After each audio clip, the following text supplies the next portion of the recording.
So we can use a combination of verbal commands, whistles, body signals, and even just our body language to tell our dogs how we want them to move around our sheep.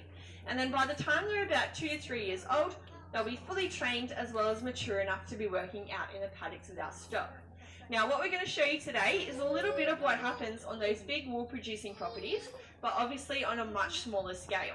So I only have 18 sheep in the show here today and quite a small paddock, but out on those big properties we can easily house hundreds of sheep in one paddock, and that's because the paddocks are so large that we can't see where the sheep are.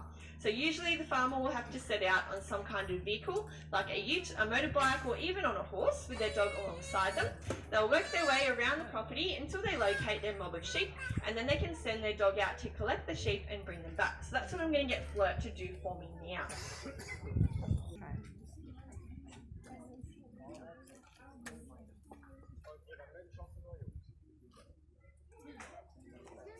Righty, so Flirt's going to go out nice and fast, and she's going to go really wide around the paddock because she wants to get in behind our sheep, which are at the top of the hill there.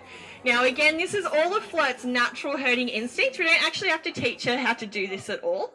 And part of that instinct is to bring those sheep straight to me and keep them as close to me as possible.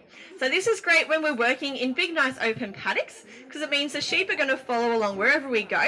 But when we need to move those sheep through a narrow obstacle, we don't really want to be in front of the big, heavy sheep with the dog behind them, otherwise we could get hurt. So what we can do is teach our dog directional commands so that we can tell the dog how we want them to move the sheep and we can be safely out of the way. So when Flirt comes down here to me with the sheep, I'll show you those directional commands that we can use. And then after that, we're going to take the sheep through the 3 obstacles that we have out here in the paddock. And at the end, we'll bring them right down the front into those yards so you can get a bit of a closer look. But if Flirt does get every sheep through an obstacle, make sure that you give her a big round of applause because she is going to be working pretty hard. We have some quite stubborn sheep in the show today.